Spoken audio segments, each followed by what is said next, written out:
Hello, my name is Hugh Pickrell, and I am a relatively new member of this organization. I came here through the genealogy work of my sister Jan Pickrell. I arrived on a family membership, and I was asked to speak to you and share my knowledge about Plumerias. Um, My knowledge base for the sciences comes from my work to get my Bachelor's of Science degree from the University of Southern California in biological sciences, but I must tell you, I didn't concentrate a heck of a lot on botany or horticulture in any way. I concentrated on human physiology and marine sciences. I actually got to Plumerias quite by accident. But before I take off on Plumerias, I need to throw in a word about environment and plant environments for plants that don't just grow native in your area. Plumerias don't grow native in my area. I live in Southern California on the coast, north of Los Angeles and south of Santa Barbara in Ventura. And we are essentially a coastal desert. We don't get much rain. We get, on the average, 9 to 12 inches of rain a year, and it tends to happen in one or two events. And Plumerias, on the other hand, while they're identified with Hawaii, they are certainly not native to Hawaii.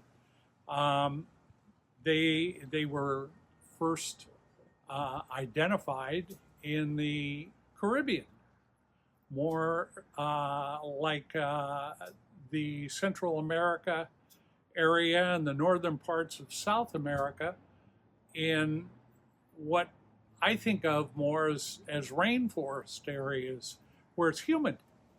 Yes, it's warm, but at least there's ample moisture for the plants. So we have to augment moisture for the plants that we grow in our area, the plumerias that we grow in our area. They can thrive here, but unless we provide them with what we don't have naturally, they're not going to make it. I would add that you're going to have the same problems if you don't happen to live in the area that borders the Caribbean or in Hawaii, for example.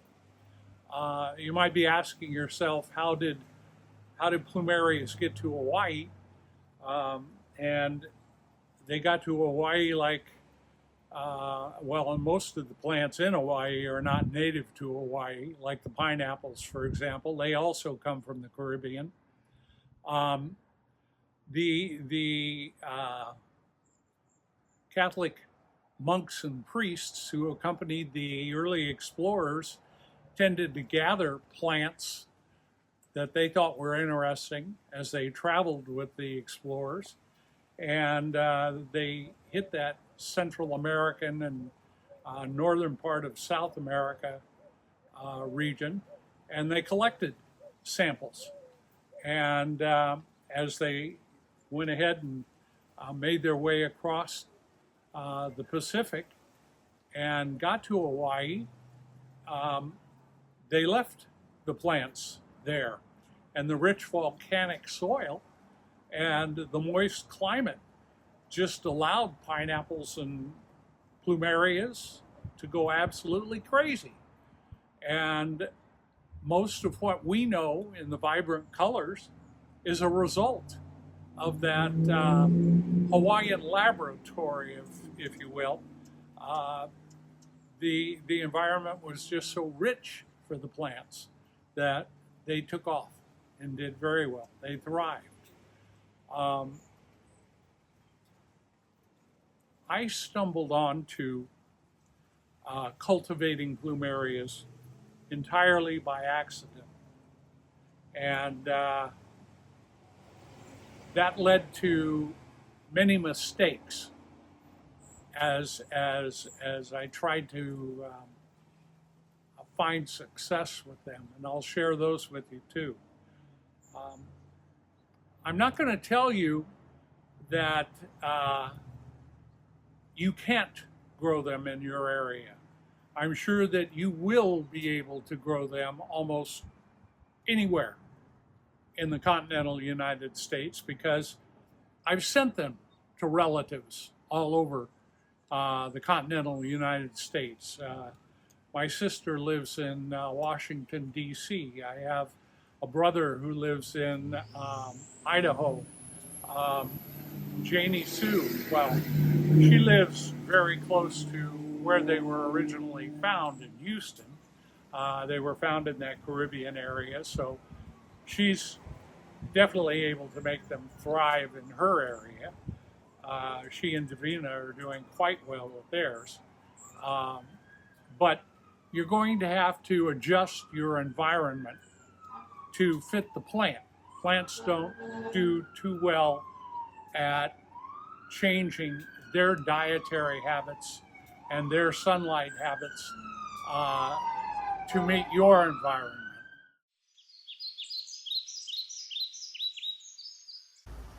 I got into the whole business of growing plumerias in the early years of my relationship with my wife. We had begun work on this house and had torn this entire backyard apart to do all this brickwork, and we had had that avocado tree cut down to virtually a stump. We also had no plants in the flower boxes around here. And we went to the Ventura County Fair, and we were walking through the fair, and I came across a booth that was being run by the local Plumerias Society. So while we were standing there listening to the people at the Plumerias Society, I purchased one of their cuttings. Didn't look a heck of a lot different from this. You'll notice that the base is cut at an angle, and you'll notice that it has absolutely no leaves on it whatsoever. And this is how you prep a cutting that you intend to pot. And so I brought it home and set it on a table somewhere in the house. And we went about our business for the weekend. And after a while, when we took a moment's break, Debbie, my wife, looked at me and said, "What are you going to do with that thing?" And I looked over and thought, first thought was, well, take it outside and throw it in the trash. And then I said, well, I guess I'll go plant it. And she said, well, you know how? And I said, how hard could it be? And so I came out here, and there was this little spot here, and it was full of sand left over from the work that the masons had done, mixing their concrete to lay their bricks and prepare their mortar. And I literally just jammed the cutting into the ground and walked away and forgot about it. And I'll bet you it was about 2 months later we came out here and that cutting had sprouted and it had leaves. And I thought, whoa, that was a pleasant accident. And so we left it there. And the thing thrived. And I didn't know how to take care of it. So I went back and I looked through the materials that we had picked up at the fair, and I didn't find anything that came from the Plumerias Society, so I had to do some scouting online to figure out how to take care of them. And I learned a few things, and through the years, I learned a little more each year. And I got to the point where my plumeria hobby is kind of out of control. Usually I have anywhere from 50 to 100 plants that I am propagating at any one time. And honestly, what I do with them is I give them away. I pass them on to people who seem kind of fascinated by them, and I tell them how to take care of them. And occasionally I'll hear from people who want to know what I know about how to take care of them. And I guess that's kind of what I'm doing with you in this video, is trying to share with you ways that you might start down the road of this hobby. Let me share with you right off the bat some mistakes that I've made with this one. First of all, you'll see that it has a rather stout trunk. It's been here long enough and survived my mistakes enough that it's become rather robust.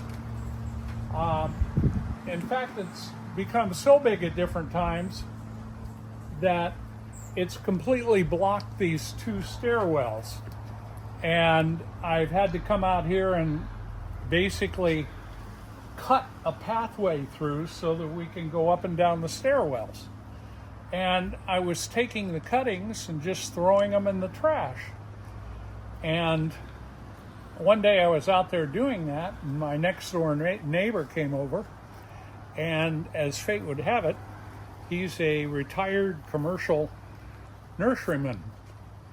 And he looked at my pile of plumeria cuttings and he said, are you really just throwing those away? And I said, well, yeah, what else would I do with them? And he said, well, you could grow new plants from them. And that's what started me down the road to re-examining this whole business and learning that, lo and behold, there's a reason that you cut them on an angle at the base.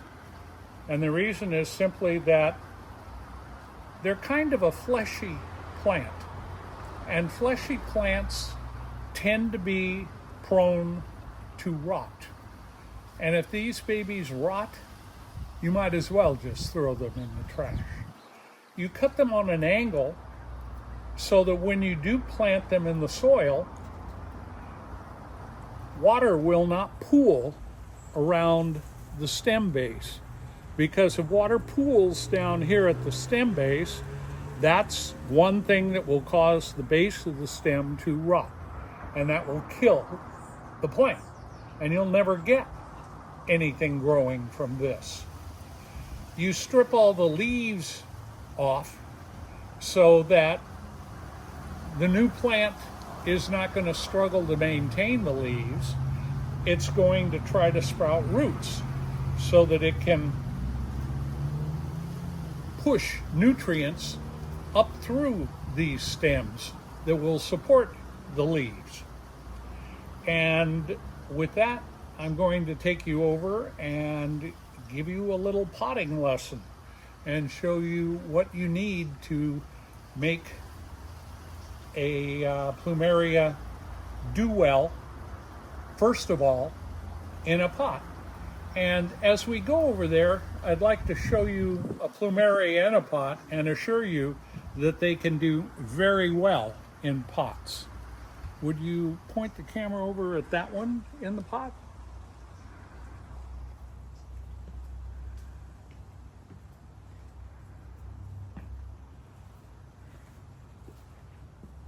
A little while back, this plumeria was looking pretty sickly, and frankly, I didn't care because I was just going to throw it out. I had 70, and my wife convinced me that she had seen the plant that this one originally came from, and it was red.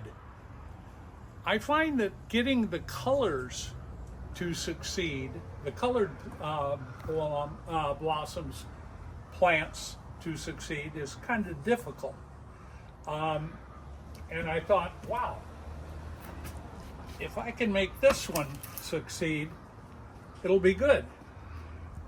I moved this one up here probably in February, and if you can take the camera up here, you'll see that it's already sprouting a bloom, and it will break out into blossoms soon. But it seems to be very happy in this pot, and I intend to keep it in this pot for probably another couple of years before I put it into the ground. Keeping them in pots is also a good idea, a good way to find out where they'll do well. You can easily move a pot. You can put it in one location that you might be thinking of and see if the plant likes it, and keep your eye on it and see if it seems to be adapting okay to that area. And if it isn't adapting to that area okay, you can move it to another area and try it in another area and see how it does in the new spot. And it gives you a way to kind of set up your own little mobile testing facility. I'm going to say this probably again and again, you'll get tired of hearing it, but plumerias thrive on neglect. They're happier when you aren't doing too much to them. You don't want to overfeed them, you don't want to overwater them. They'll do better if you don't do anything to them than if you do too much to them.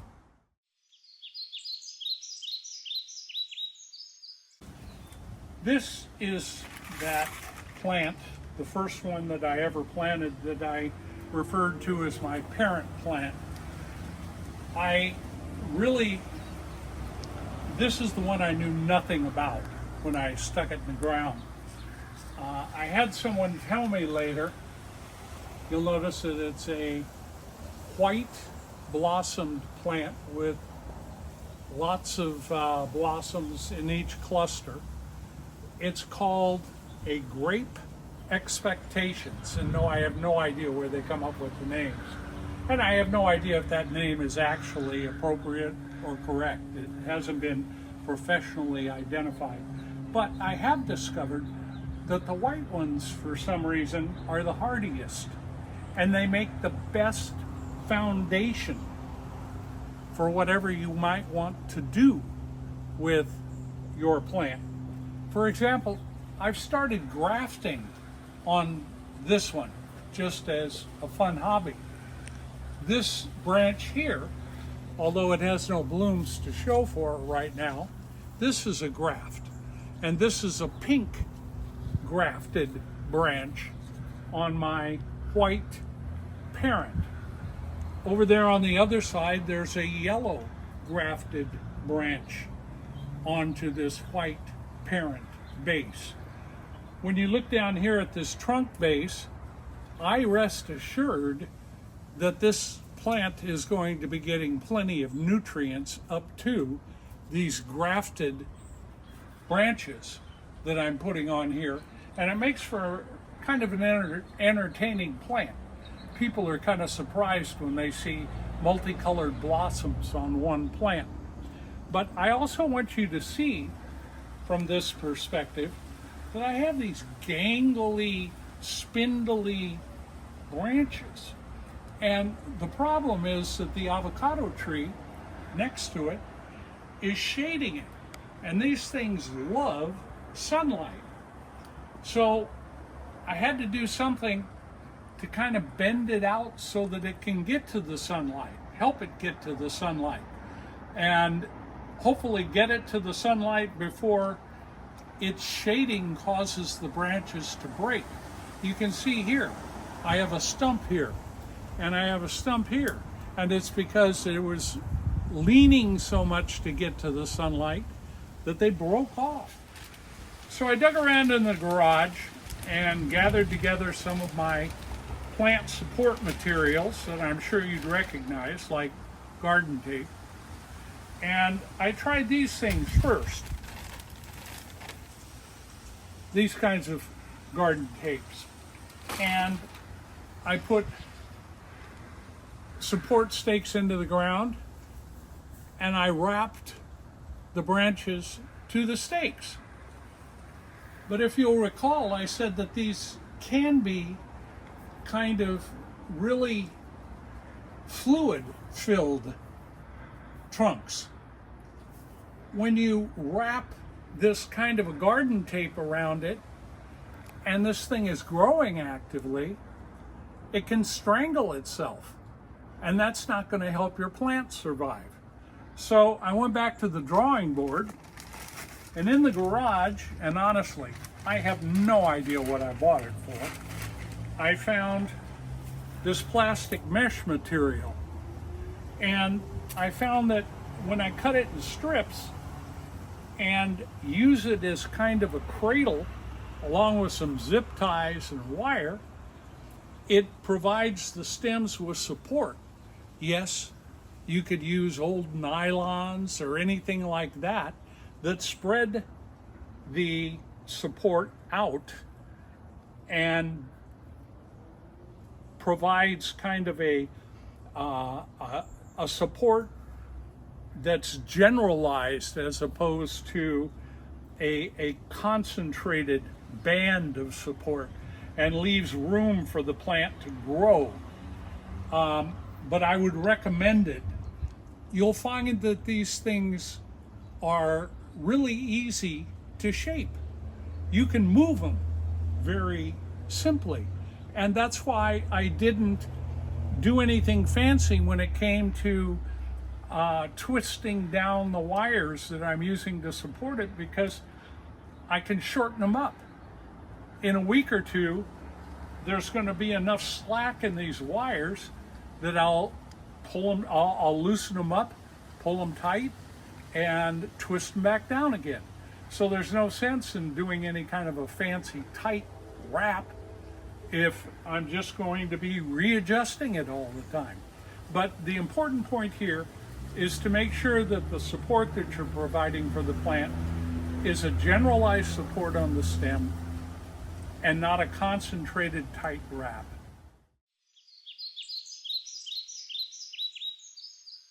When I was doing some pruning over the last month or so, I saved these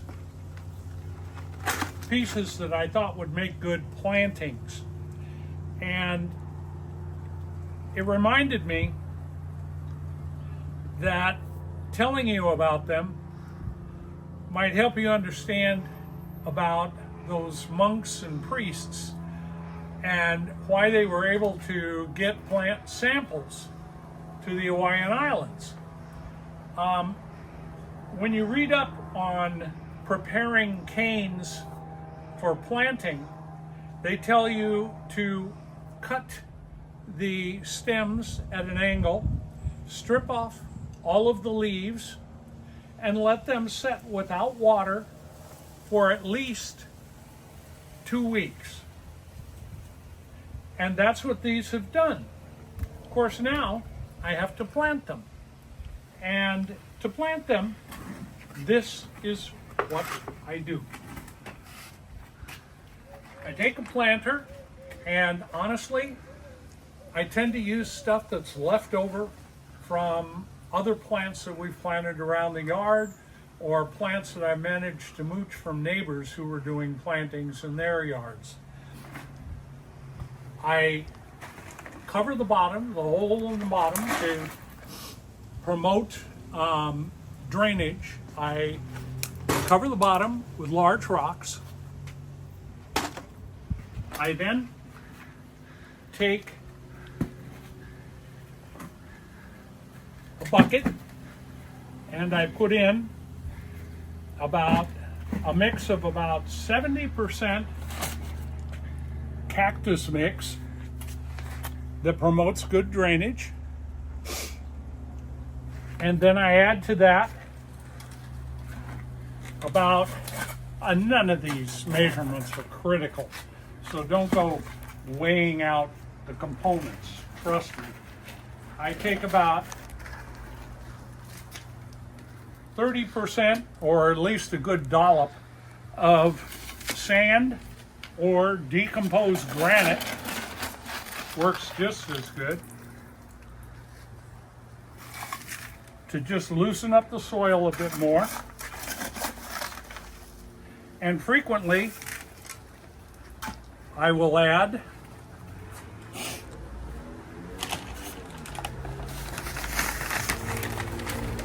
a good dose of perlite and mix it together, just to give a mix that has good drainage for the new plant.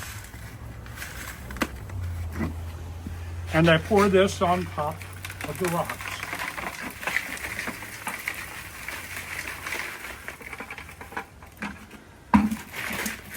Now I can see right off the bat that I didn't mix up enough soil, so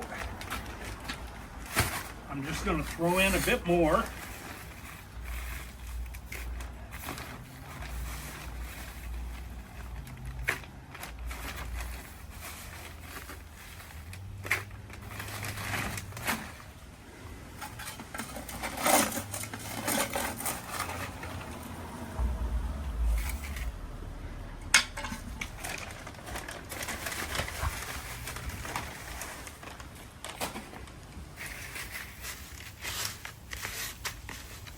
And I'm going to call that good enough for a while.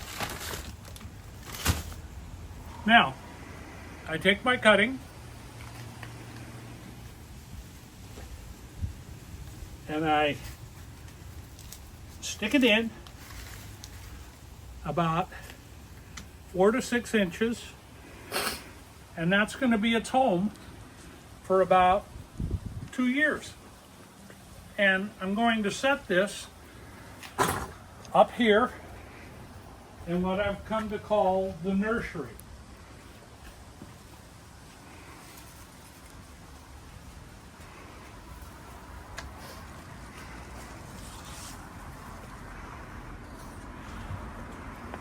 This is what's left of the plants that I haven't given away so far.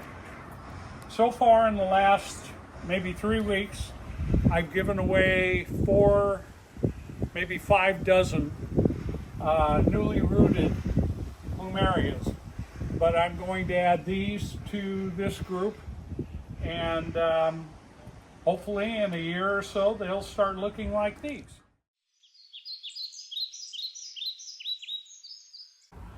Okay, now that we've planted our cutting, we're going to have to take care of watering and feeding it during this period where it's trying to sprout roots. So we're going to call this nursery period a period of time that lasts about 4 months. And you're going to want to feed it about once every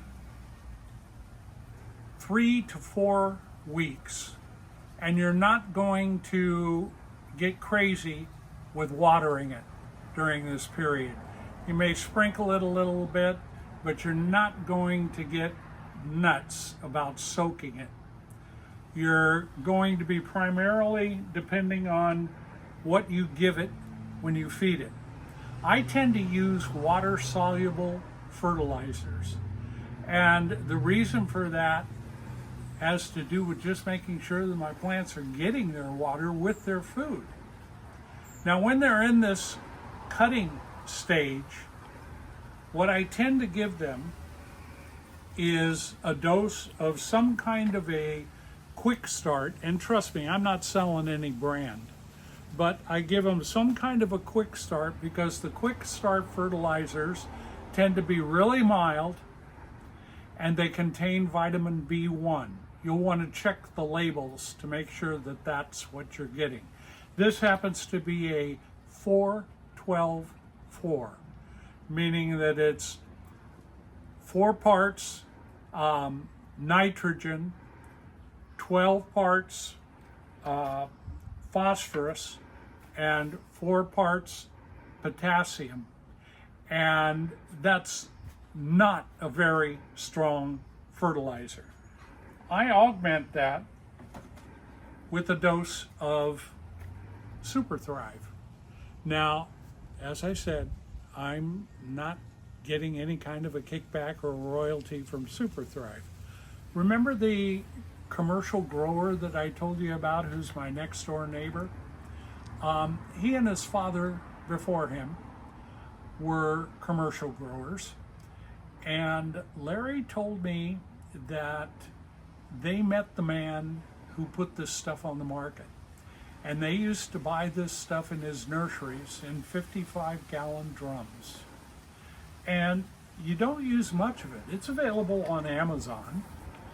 I use, according to the instructions, 1/4 of a teaspoon of Super Thrive for every gallon of water or liquid fertilizer. So what I'll do is I'll take a gallon of water, I'll add a cap full of this liquid starter fertilizer. It's not even a cap full, it's more like about half a cap of this, and it's marked inside. And then I'll put in 1/4 of a teaspoon of Super Thrive. Super Thrive is a vitamin booster, and it's amazing. Most plants don't get any vitamins during their lifetime. This stuff is made from kelp, our local marine algae, and it definitely works. So about once every 3 to 4 weeks, I'll give them a good dose. And when I say a good dose, I'm talking about 2 cups of that fertilizer mix, and they're water soluble, just poured around the base of the plant in the pot. And that's what they'll get for about the first 4 months. And then I'll start them on whatever cycle the regular plants are on.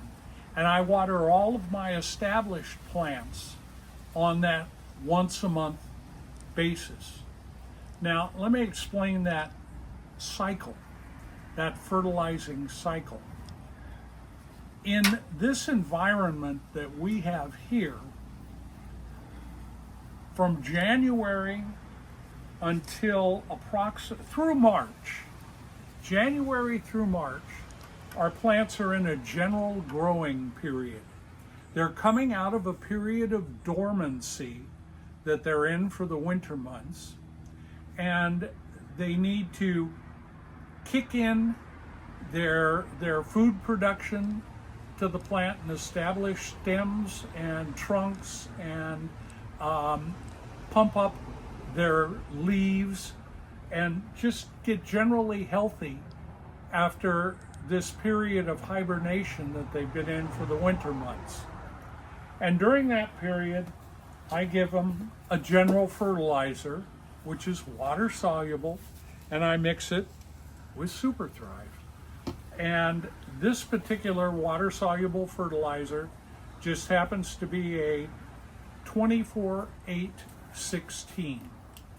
And that mix, as I'm sure you folks know better than I do, the nitrogen, the first number, tends to establish good leaves and good greenery. The phosphorus is the key to the production of flowers, seeds, fruits, and roots. And the potassium, the last number, builds up plant vigor and resistance to pests. And that's why those numbers are important. And that period of building up the robust nature of the entire plant, as I said, tends to go January through March. Now, when we hit the end of March, we're entering into the blooming phase for the plants.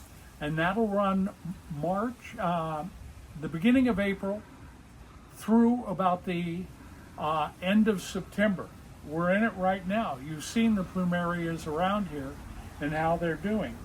And for that, I tend to give them a food that boosts the blooms, and they go by a million different names. They call them bloom busters, and they tend to have a larger middle number, a larger phosphorus number that promotes the production of blooms.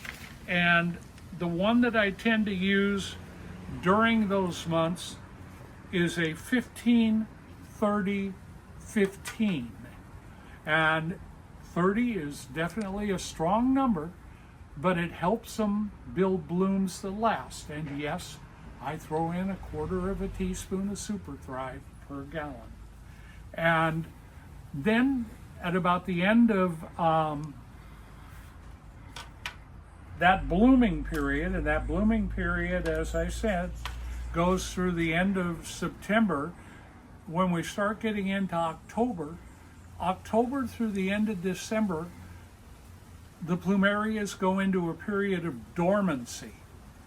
And in that dormant period, they lose their leaves, they look scraggly. People who don't know about them will throw them out. During that period, I give them a 0-10-10 fertilizer. They're losing their leaves. They don't need anything to try to boost leaf production. But they need something that's going to keep their roots going, and they need something that's going to help their general plant vigor. So a 0-10-10 will do that just fine. So there's that cycle that I tend to follow for the plant fertilizers.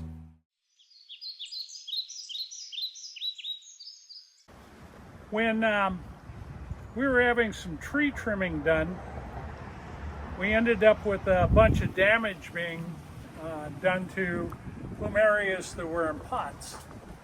And my wife said, look, why don't you just take them up and plant them in the ground? And we had this area that we were doing absolutely nothing with. And some of these plants have been broken down. We're doing really poorly after they got smashed by a few tree limbs.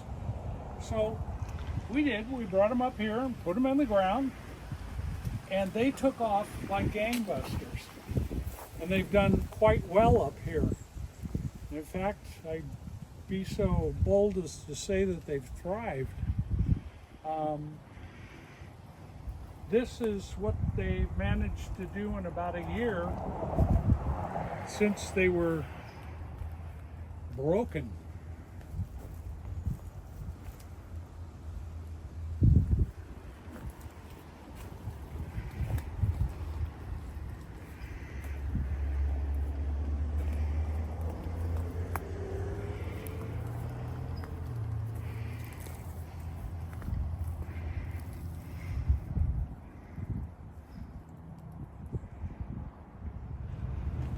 This is to simply point out that they will also do quite well in planters.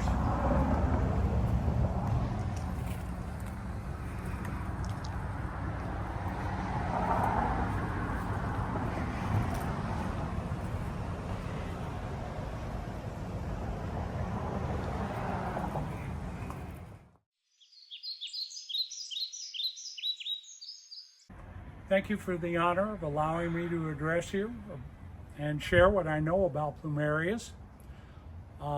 If you have any questions that I might be able to answer, you can email me at hughesgarden@gmail.com, and I'll get back to you as quickly as I can.